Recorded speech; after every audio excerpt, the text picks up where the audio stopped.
This is James Alefantis.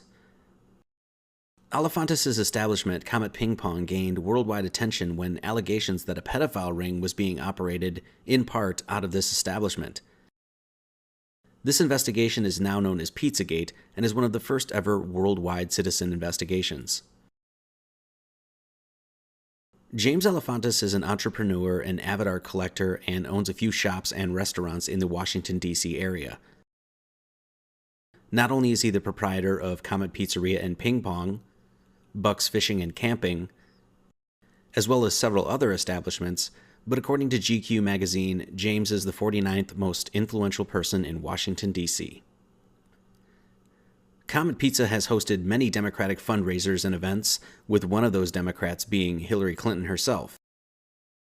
The Federal Election Commission reports that money was donated to James Alefantis and Comet Ping Pong by Hillary Clinton, amongst many others, and to top it off, even geopolitical major player George Soros, through his Soros American Bridge PAC, sent Alefantis nearly $22,000 at one point. Alefantis' ex-boyfriend is David Brock, an American political agent, author, and commentator who founded the liberal media watchdog group Media Matters for America. In late 2013, Brock founded Correct the Record, which was described by the New York Times as Hillary Clinton's own personal media watchdog. In short, both Brock and Alefantis were heavily involved in the Hillary Clinton campaign and have been major players working in the background of the Democratic Party for a very long time. Mr. Alefantis has, on record, visited the White House at least 5 times, and so it wouldn't be controversial to say that James is connected to some of the most important and influential people in Washington. In fact, here is a letter from Hillary Clinton thanking James for the dinner, cooking with the Fratelli Podesta, and here is another Instagram picture where James is photographing President Barack Obama at the White House playing a little ping pong with a young child. James Alefantis is known as Jimmy Comet on Instagram, and online researchers discovered an incredible number of very strange photos, many with very young children, including very disturbing references found on his account. James's account has since been switched to private, but his posts were collected prior to him doing so.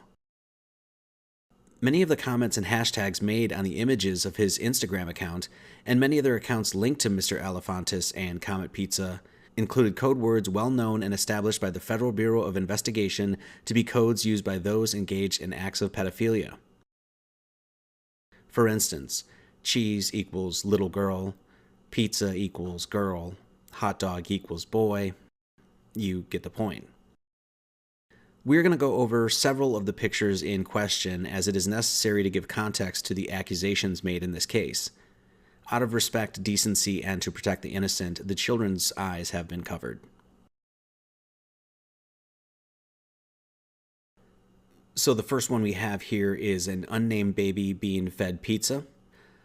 The comments say hashtag first pizza and another that says new Comet ad, as in a new ad for Comet Pizzeria. Here's another one, a picture of a German baby doll for sale, and the comments say way overpriced. Now, nothing too damning here. Maybe James is a doll collector. Let's move on. Here we find another unnamed baby with the most alarming hashtag of hotard, which is a slang for a hoe or whore and a retard, or someone that is mentally handicapped. Very strange to write such a thing on a picture of a baby. Here we have another unnamed baby drinking some milk, and notice the hashtag Karis James. We're going to be seeing a lot more of that as we move on. Here we have another hashtag of Karis James in reference to an entirely different child, and apparently Karis James loves to spend euros. It's just very odd seeing a child posing with money like this. Here's another unnamed baby in a shopping cart with the hashtag Karis James yet again, and I must mention, the eyes of this girl in the picture are saggy and she looks really tired. Not sure who this child is and why she is in this basket and why she is being displayed on James's Instagram account. And yet another unnamed or unidentified girl with the hashtag I love chocolate cake. This next image shows a young girl in a beauty pageant, and she is highlighted saying, "I just want my pizza," which when knowing the FBI codes means young girl, which is pretty disturbing. Now, one or two pictures of a few girls on an Instagram account isn't really a big deal, but when you get so many like this, it really starts to raise questions.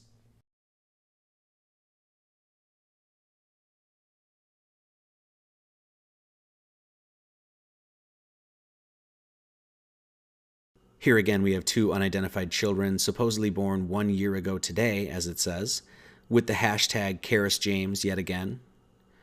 Who are these children? Why are the parents not tagged? Why are the names of the children not given? These are all pretty pertinent questions. One of the most disturbing images is the one where this young girl here is taped down to the table while the commenter says, "New seating area for your guests." Hilaire or hilarious. And Kate Damon there tags Karis James yet again. Here's Jimmy Comet showing off a pile of pills and bills, and notice in the comments here it says ping pong in London. This next post shows James in an article expressing his love for playing ping pong in Germany, as well as in London, at a place called Dr. Pong's, something we'll revisit later. Here's Jimmy Comet displaying 3 masked children, which was also linked to another very creepy account called Mr. Solier. Not sure who these children are, how old these children are, what this is a reference to, if this is an art piece. Do the children know this is an art piece? One of the most controversial images is the one where a man here is holding a very young child with what has been identified as a sex bracelet around the man and child's necks. Jimmy Comet here tags chicken lovers, with a chicken lover defined as a homosexual man who is attracted to underage boys. Yet another hashtag Karis James, and the most strange and downright disturbing comments such as, what in the butt?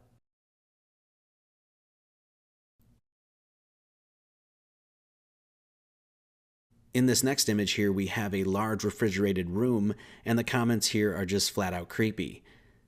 "Just rinse it off when you're done," says one. "Just a pile of money under a sheet," says another. Hashtag murder and hashtag kill room are all very alarming. What are these people referring to? Where is this room? Do these people visit it? And if so, what do they do there?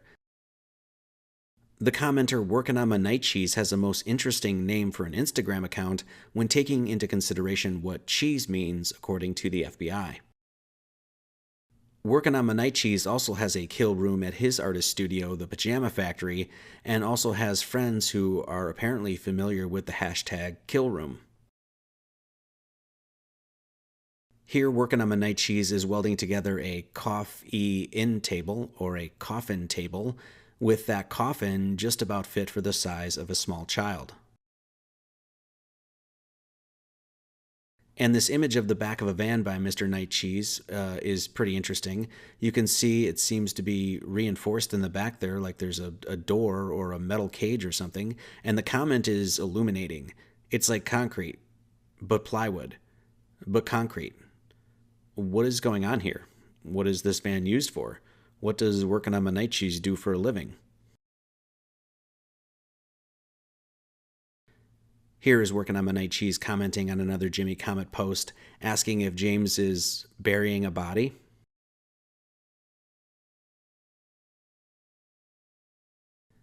Some of the other images from James's account are very risque.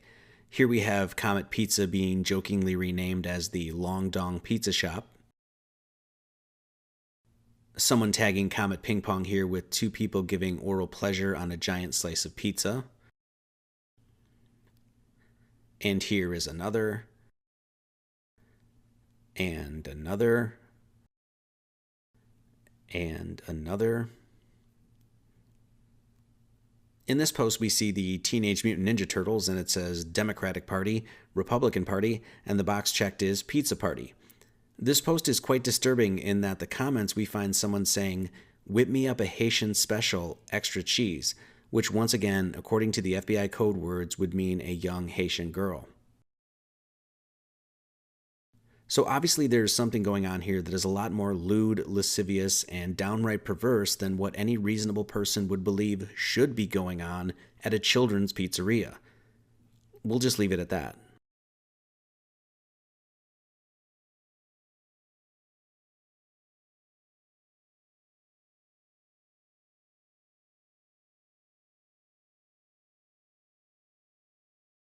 Before we move on, I just want to mention three things, all of which are just creepy and in general downright bizarre.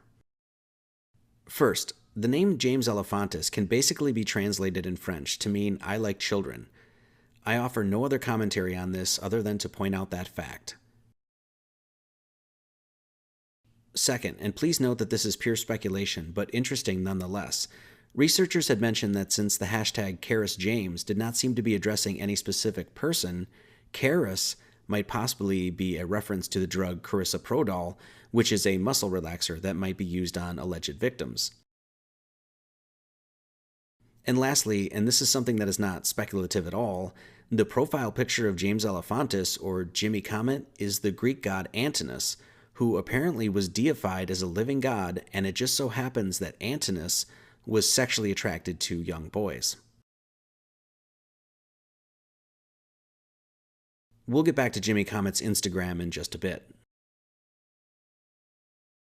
This is John Podesta. John Podesta was the chairman of the 2016 Hillary Clinton presidential campaign and has previously served as chief of staff to President Bill Clinton and counselor to President Barack Obama. John has had close ties to Washington for a very long time. John has been in the inner circle of some very, very powerful people within the upper echelons of the Democratic Party for a very, very long time. WikiLeaks has released thousands of John Podesta's emails, and after many researchers rifled through them, it was found that there were an enormous amount of strangely worded references to pizza and hot dogs. Needless to say, it is very clear to see that John and many of the people whom he was communicating with are speaking in code. And not only are they speaking in code, but it is the same code that has been well established by the FBI. A few emails worthy of mentioning are here. Here we have an email discussing that the White House is flying in $65,000 worth of hot dogs and pizza. And yes, you could argue that the White House spends a good deal on high-profile events, and thus it is silly to assume that this email has anything to do with child trafficking, but really? 65 grand to fly in hot dogs and pizza? Who flies in hot dogs and pizza? Does this hot dog and pizza catering service have a name? And 65 grand? At the very least, these people are wasting an insane amount of taxpayer money. Oh, and one last thing. It is protocol that all the food served at the White House is prepared at the White House due to worries of contamination and poisoning and the like. So all the food at the White House is made at the White House. So what does this email mean? This next one is addressed to John Podesta and discusses dreaming of a hot dog stand in Hawaii. Are hot dogs really that good in Hawaii? I've been there and I was never once told about the legendary Hawaiian kosher footlong. What is the name of this hot dog stand? Does this person and John Podesta vacation together? Very odd and very disconcerting knowing what the code word hot dog means. I believe this one comes from Hillary Clinton's emails herself, and it says, "With fingers crossed, the old rabbit's foot out of the attic, I will be sacrificing a chicken in the backyard to Moloch." Enough said. Here's one from James Elefantis to John Podesta, including the Hillary logo with a pizza incorporated into it. Now remember, this is the owner of a local pizza joint emailing the campaign chairman for a presidential candidate about a logo and saying, "Do not forward it." What kind of relationship do John and James have? How close is James to Hillary? These seem like pretty important questions.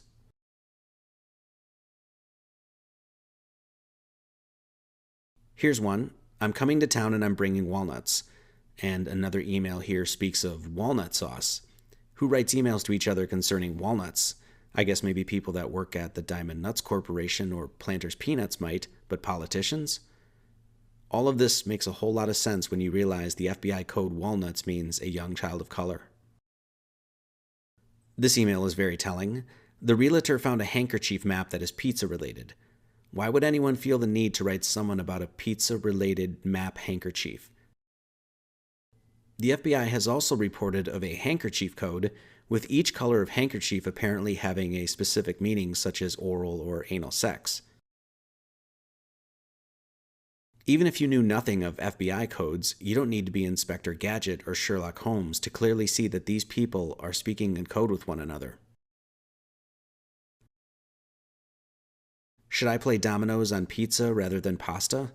This email is just downright strange. Why would anyone play dominoes on pizza or pasta, and why would they sound almost excited to do it?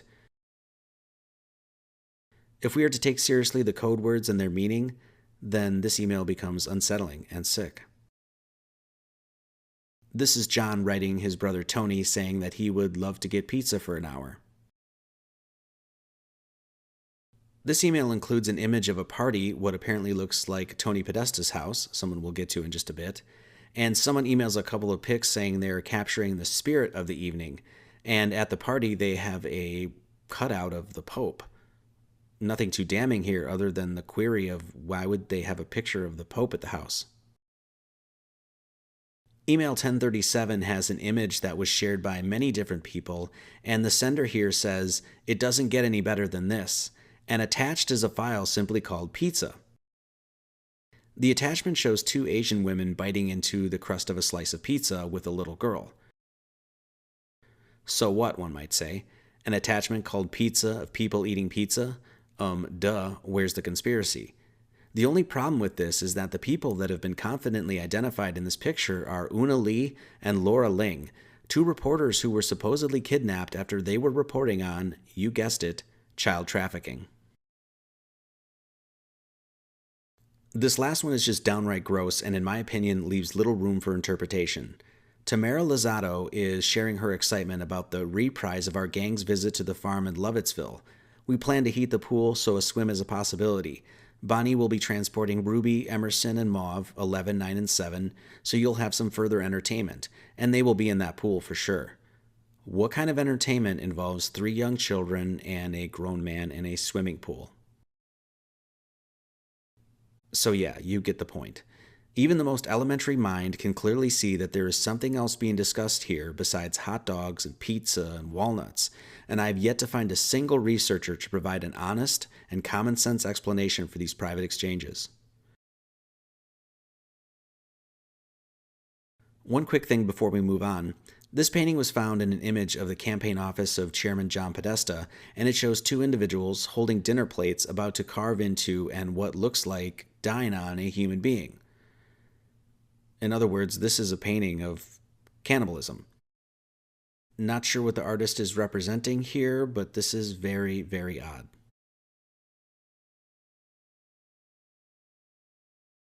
John's love for pizza seems to be a family affair. This is John's brother, Tony. Tony Podesta and his wife, Heather, were named by GQ to be the 23rd most powerful people in Washington. Tony's website, the Podesta Group, describes him as the following. Many people in Washington can tell you what just happened to you. Tony Podesta helps you change outcomes. Tony is recognized by his peers, the news media, and decision makers across the federal government as the man with the judgment and smart, strategic sense to get things done. John, Tony, and James Elefantis are all close friends and are clearly people who share a lot of similar interests, to say the least.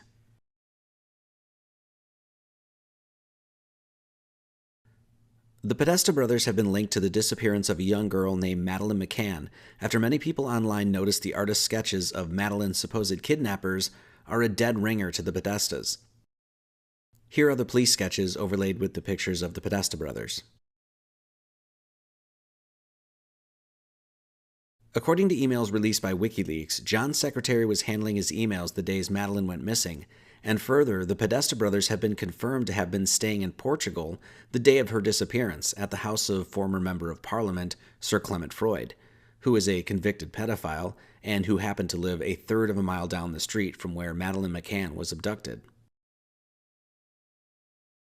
An expose of Tony Podesta's house, lifestyle, and art collection were highlighted in Washington Life magazine. Within the article, we find pictures of his house, very clearly displaying art centrally themed around children. In one corner of the house, we find two large paintings displaying children laying on the ground. On the couch, we see in another room stuffed animals on display. The article begins by saying, "If you've ever dreamed of strolling through a museum with a slice of pizza and a glass of wine in hand, you need to befriend super lobbyist Tony Podesta. Known about town as a legendary political fix-it man, Tony has turned his home into a shrine for contemporary art, including some of his favorite artists." The article goes on to say that Tony had recently come from a Hillary Clinton campaign fundraiser and that he has worked for the likes of Walmart, Blue Cross Blue Shield, Wells Fargo, and Lockheed Martin. So no small potatoes there. Finally, the article concludes and says that he regularly opens his house to casual pizza parties, co-hosted by his friend James Alefantis, owner of Comet Ping Pong. We are going to take a quick look at three of the artists mentioned in the article: Louis Bourgeois, Biljana Drjevic, and Marina Abramovic.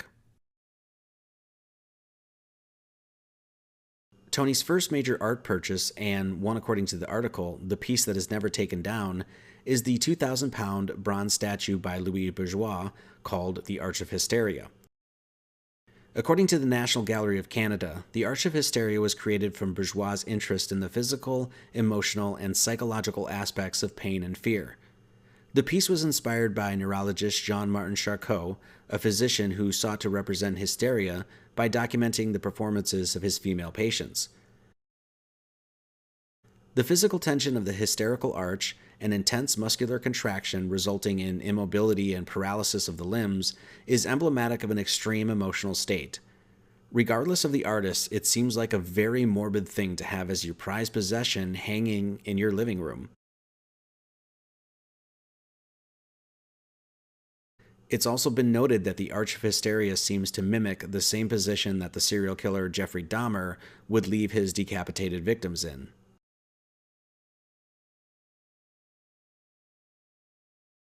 The second artist we're going to look at is Biljana Drjevic.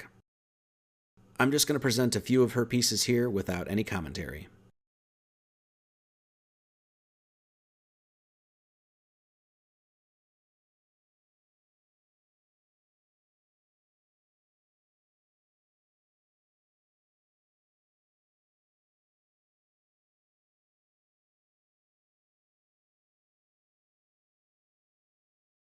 The last artist we wish to look at is Marina Abramovic.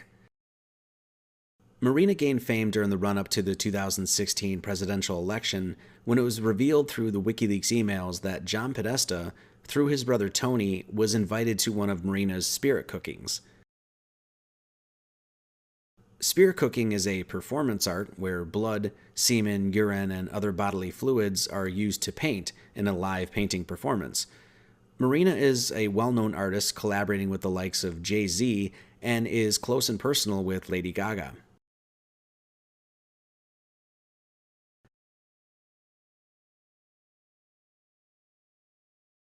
Apparently, in many Hollywood circles, Marina is a big hit.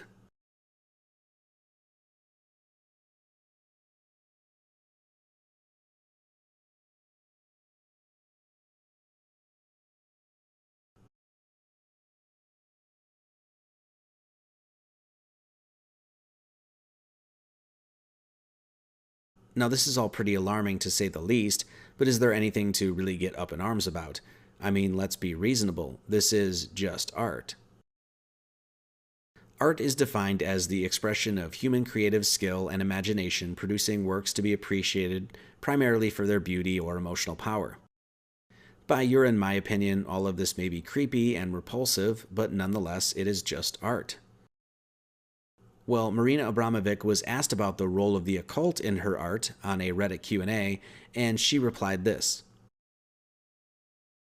"If you are doing occult magic in the context of an art or in a gallery, then it is art.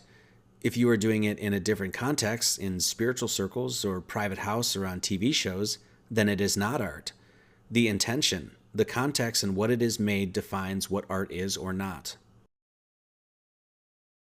As found in the WikiLeaks emails, even Hillary Clinton herself is invited to and apparently might occasionally attend these sort of spirit cookings. The fact that a presidential candidate and her campaign chairman are being invited by close personal friends to a cooking of these sorts is something I would assume that the voting public would probably like to know.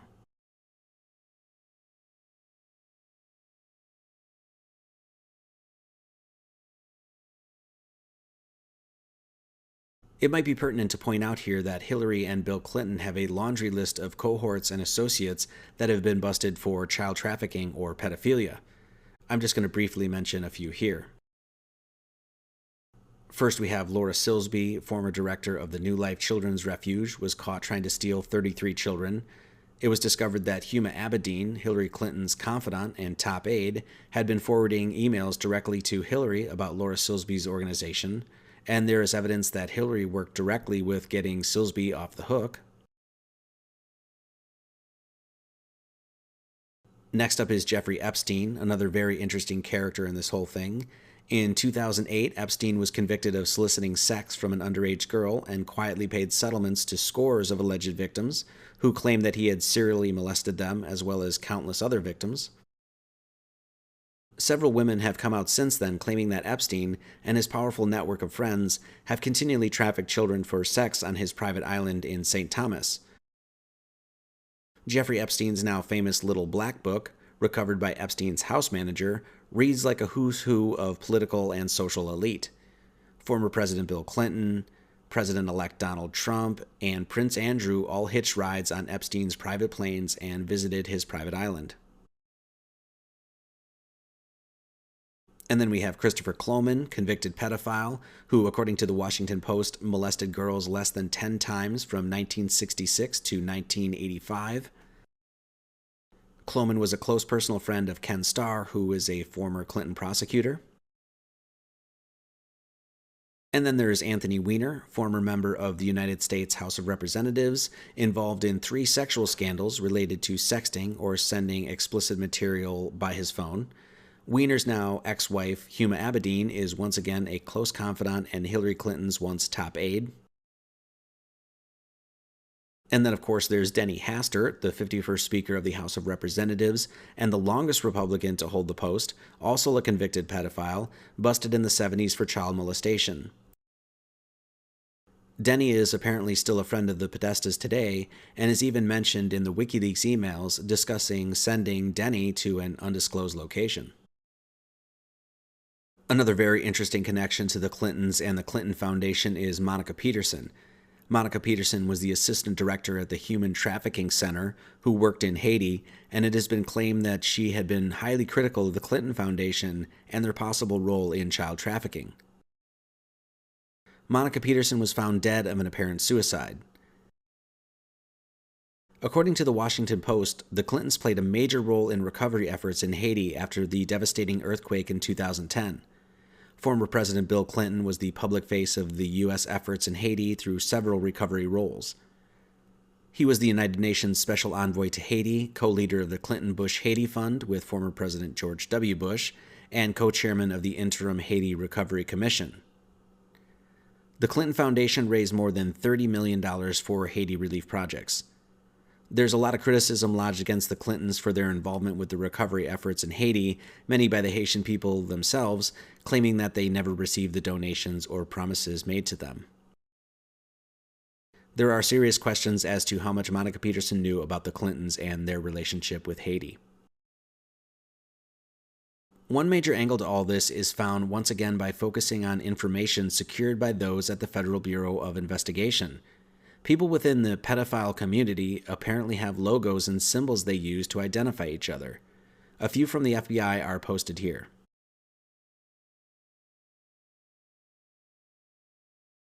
So as you can see, spiral triangle means boy lover, the heart within a heart means little girl lover, etc. Comet Ping Pong on their menu had a logo similar to the child lover logo. The words play, eat, drink are displayed inside the paddles, and this just so happens to be an acronym for PED, or pedophile for short. And what can only be more than coincidental, these logos are used in businesses surrounding Comet Ping Pong. Besta Pizza clearly was using a pedophile symbol in their logo till it was recently changed after the scandal broke.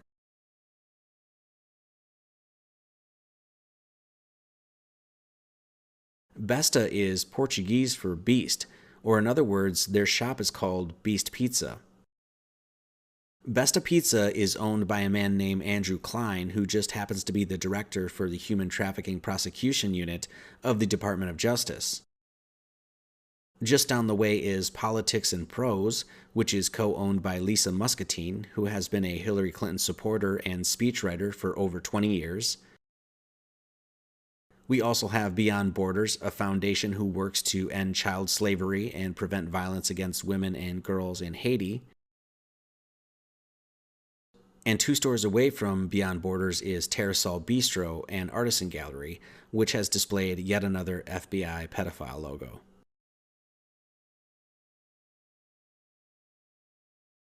To put it bluntly, it has been strongly implied by many who have invested time and commitment into this investigation that the corroborating circumstantial evidence leads to the very real possibility that the owners of these buildings, all of whom are connected directly to extremely high-level people within our government, might all be involved in child trafficking in one way or another.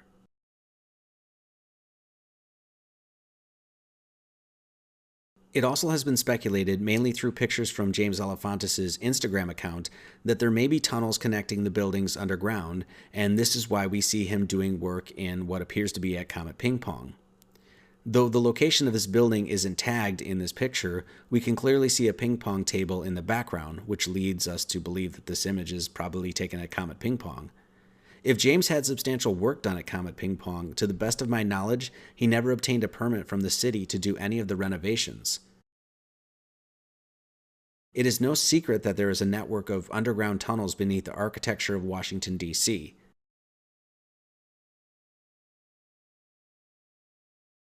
Though many of the tunnels are said to be out of use, some of them have been reappropriated, including one turned art gallery called the DuPont Underground, and art display open to the public. Once again, this tunnel network is only mentioned here as something to take into consideration. One reason this is mentioned is that James recently said in an interview that there is no basement at Comet Ping Pong, and yet in an article a few years prior he says this: "We harvest a whole crop of organic tomatoes, 10 tons of tomatoes every year, can them all, store them in the basement, have like a harvest party when it gets loaded in." Seems like a very strange thing to lie about. I can't think of any reason to lie about having or not having a basement unless there is something hidden in that basement. Getting back to James Alefantis' Instagram account. Mr. Barack Obama, seen here, captured by Mr. Alefantis himself, seems to enjoy a game of ping pong now and again. The First Lady, Michelle Obama, plays as well, even taking what was deemed by the White House as a personal trip to China to have a hand at the paddle. Of course, this could be because of the long tradition of ping pong diplomacy, which is, according to Wikipedia, the exchange of table tennis or ping pong players between the United States and the People's Republic of China, starting in the early 1970s. So all of this love for ping pong could simply be referring to diplomacy with other countries, or it could mean something else entirely.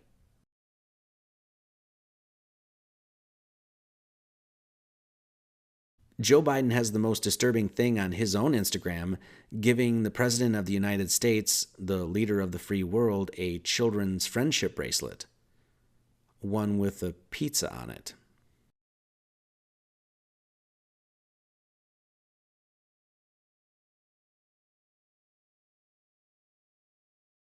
On James's Instagram account, he mentions a place that he likes to go when in Germany called Dr. Pong's, located in Berlin, owned by a man by the name of Oliver Miller.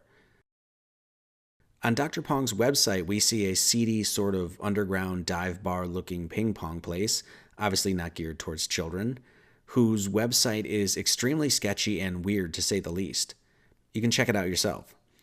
The menu on the site is the weirdest thing of all, and in one of the lines it says, Sticky as a long, slow summertime fuck. Sounds delicious. Comet Ping Pong and Dr. Pong's website are hosted by the same admin.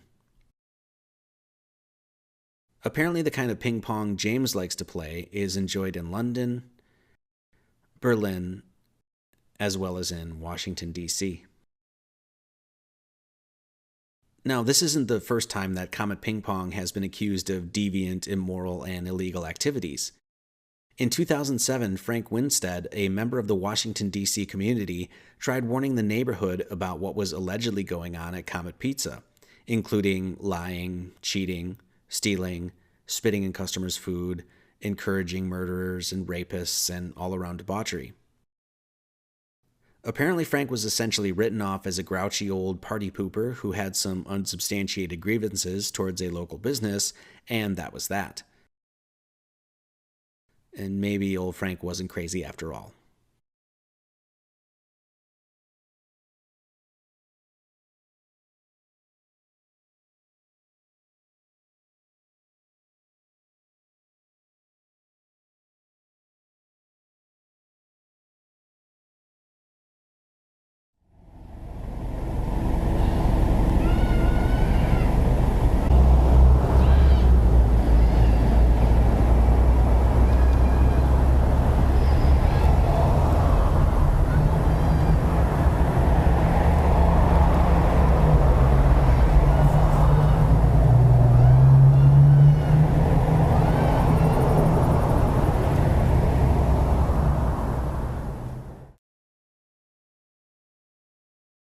Comet Ping Pong is supposed to be, at least on the outset, a pizzeria aimed towards children, and it is open from 5 p.m. to 9:30 p.m., and then closed with parties often thrown in the back.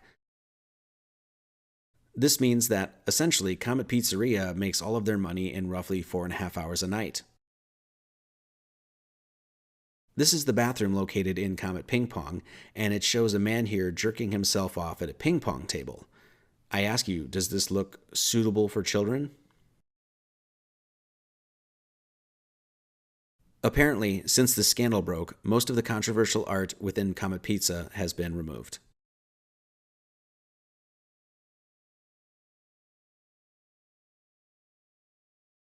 Comet Pizza has a close connection and trust with their patrons. Here's a clip of the manager explaining Comet's relationship with its customers. The secret is it's an empowerment. An empowerment, by definition, is trust. So, I trust that the relationship that I have with the customers is one where they understand that I'm looking out for them, and in response, they look out for us. The posters for the bands that play at Comet Ping Pong are very edgy and rather lewd and perverse, to say the least. Here are just a few posters of some of the acts that have played at Comet.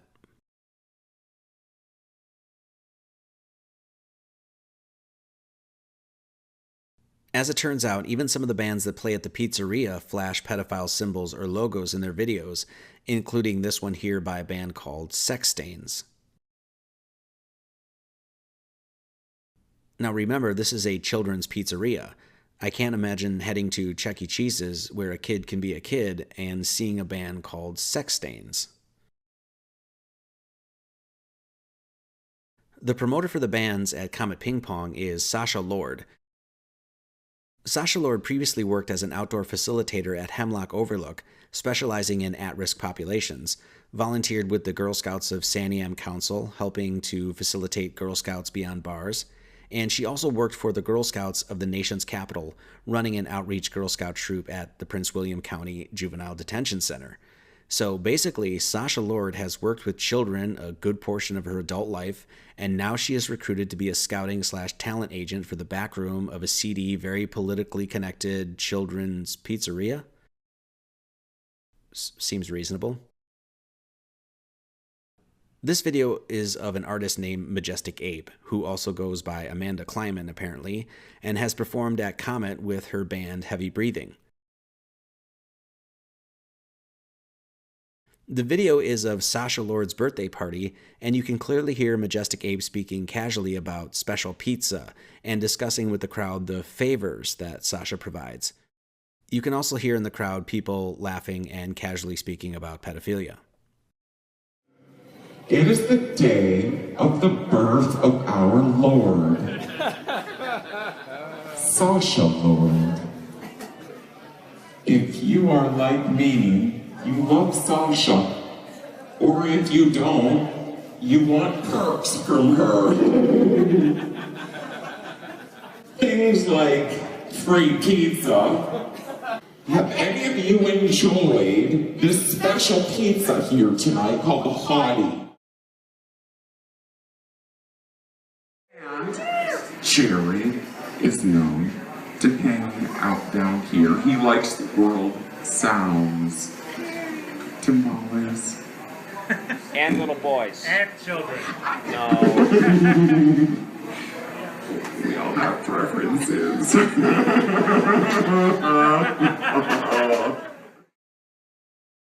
Further, Majestic Ape has mentioned pedophilia in her videos casually. To say that all of Majestic Ape's so-called art is strange and perverse would be an understatement.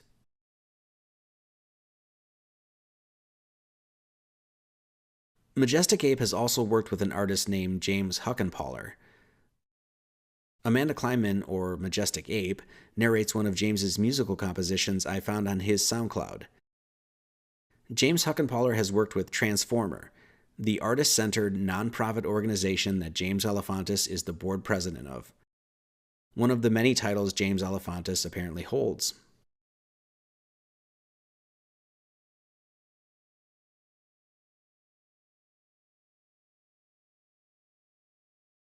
James Huckenpaller wrote a 314-page document called Meta Monument, a PDF available on his website superluckyland.com that describes 10 functional fictions that describe potential uses for the abandoned trolley tunnels beneath DuPont Circle, formerly Pacific Circle. These dreams borrow liberally from cultural spaces in Berlin in an effort to address some of the fundamental challenges posed by the location. And on the last page of this work it says this: thanks to Oliver Miller, aka Dr. Pong, for hospitality in Berlin, and James Alefantis for patronage above and beyond. It just kind of makes you wonder what kind of hospitality and patronage these guys are offering.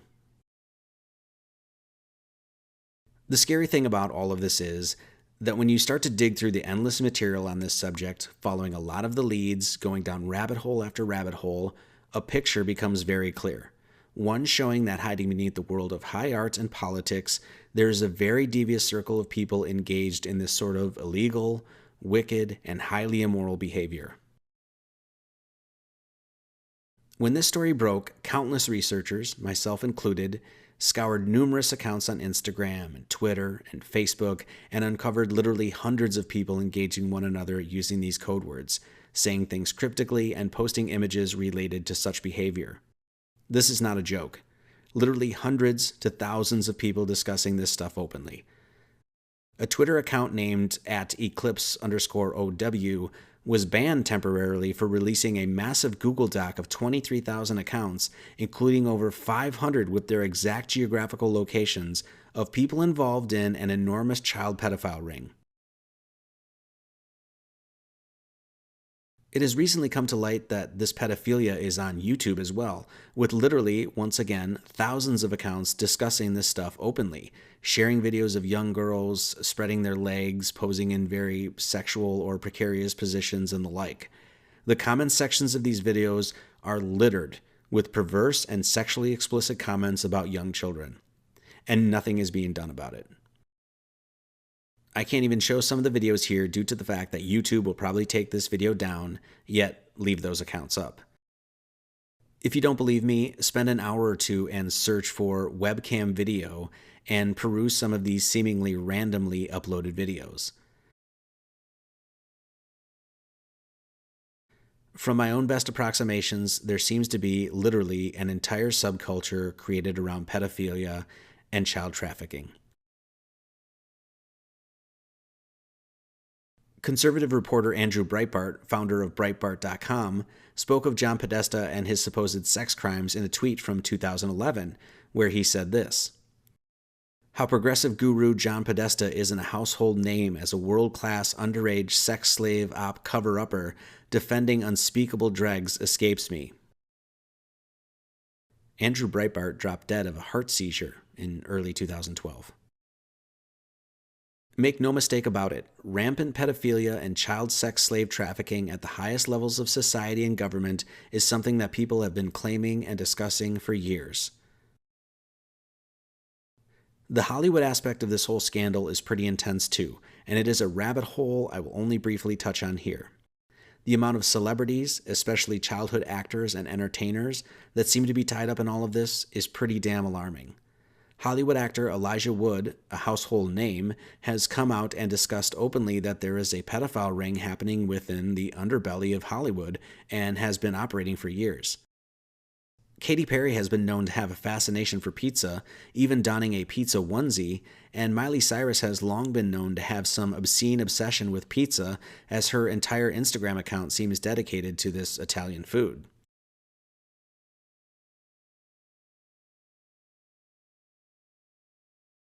It has been alleged for a long time that famed childhood actor Macaulay Culkin has been the victim of this Hollywood occultist, drug-addled pedophilia network, especially with his ties to the likes of Michael Jackson.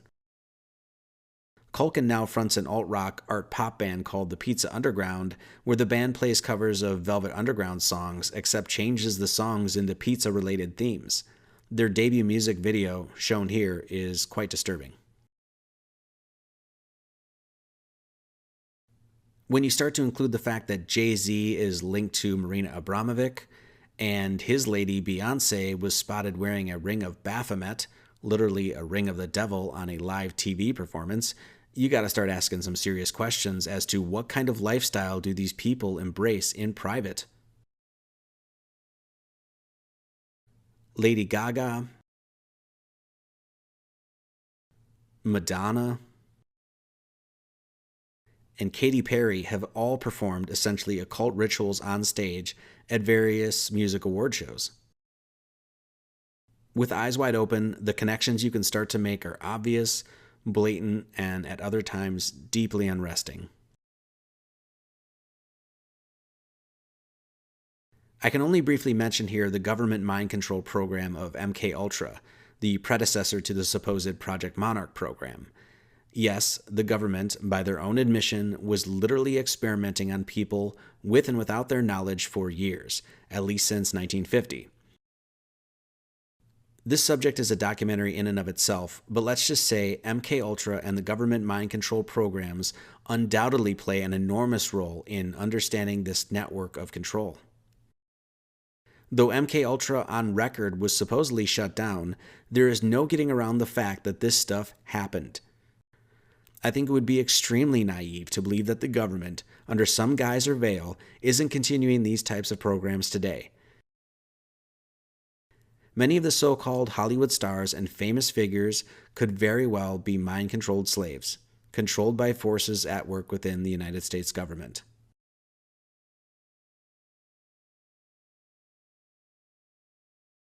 If you think this kind of thing is a ridiculous notion, I understand your doubts, but no matter what your opinions are, this stuff is real, and it did happen.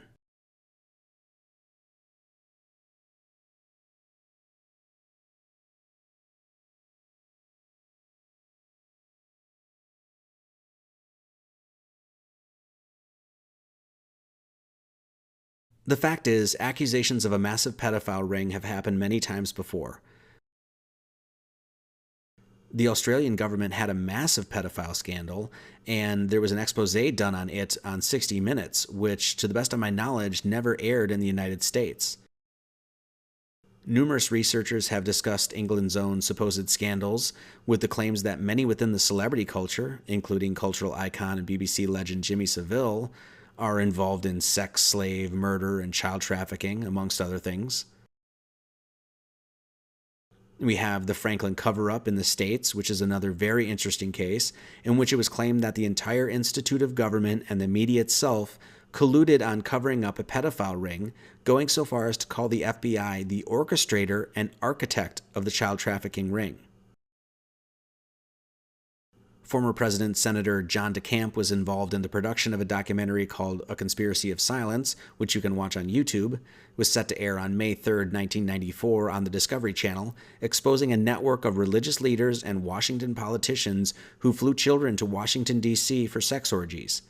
But right before the show was to air, an unknown congressman threatened the TV cable industry with restrictive legislation if the documentary was aired, and thus it never saw the light of day.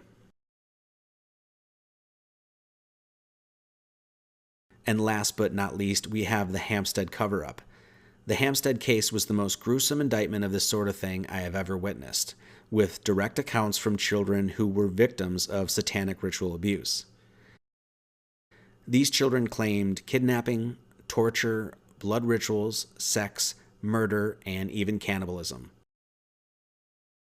The Hampstead cover-up and the implications of it are prime examples of how many different times a child trafficking pedophile ring, a satanically based sex slave ring, has been brought to light by the children affected directly by such madness. I want to include the following audio from the Hampstead case of one of the children who gave a testimony and police confession discussing these actions in her own words. I encourage you to go online and listen to the testimony from these children and the retractions that these children gave, and decide for yourself if you think that these children were lying. Out of respect, I have not included the child's name or face to the alleged victim. I just want to say this once again to reiterate. These children retracted their testimonies, and the claim perpetrators were never charged with anything. Who's they? Who's they? The teachers, the parents, the staff. Every single teacher or specific teachers? No, every single. The whole school does it. The whole school, and we got our own church too. So because they do that, because after as I said, we kill babies, we drink their blood, we eat them. Okay. But then after we so the social services who are in it, they go to families, So if the families can't afford, so they get a baby but they can't look after it or anything, they can't buy food, or they can't buy clothes, they can't look after it. So the families who sell their children. Yeah. So the social services get them. They say they get them to a foster home, but they don't. Right, okay. So then because our dad, he forces me and to do it, but because we can't, we're not strong enough to cut the baby's head off. He does us to hold the knife, and he puts his hand at the top of our hand, and he helps us to cut the baby's head off, because he's learning, he's teaching me, and so when we're older, to do it to our own children and do this kind of stuff to our own children. Where is it this that happens? The church, the kitchen in our church.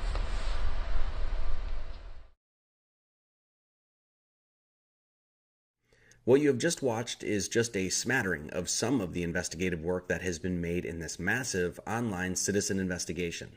And I ask you, the viewer, to ask yourself, is this fake news? Is there enough evidence, even if circumstantial and indirect, to warrant a serious investigation into these matters? In my opinion, if I was an FBI investigator working cases in the child trafficking unit, and somebody came up to my desk and plopped in front of me everything you just watched, with the sources, the encrypted emails, the images, the links, the connections, the names, everything, as it has been collected online, if I was that FBI agent who maybe had a wife and kids, who loved his job, who worked up through the ranks and earned his position because he really wanted to fight people who harm children, if I was that father, I would have peed my damn pants at having been handed such a goldmine of investigative work. Is there, in this case, direct proof of guilt? No, not necessarily. But investigations don't start with proof. They start with leads, leaks, information, tips, connections, and there is no shortage of those things on this subject. But alas, there is no investigation being made. No arrests, no search warrants, no questioning, no nothing. Nope. To the best of my knowledge, the whole thing is being ignored by the FBI and the Department of Justice, swept under the rug and deemed a hoax or fake news by the news media. If an earnest and sincere investigation isn't going to be made into this, then it becomes quite clear that the justice system and the FBI no longer function in any honest capacity whatsoever. And what are we going to do about this? By sharing this, by talking openly about it, by letting people know what this is all about, you are, in my humble opinion, doing God's work. And if you were ignoring this, well, every year in the United States alone, something like 800,000 children go missing. 800,000 children. If that number was 5,000, that would be 5,000 too many. This madness needs to stop. And apparently, the hands of the government are going to do nothing about it because apparently the hands of the government are deeply involved in this. Spread your goodness to the world, be kind to one another, and root out all of this incessant evil. Much love to all.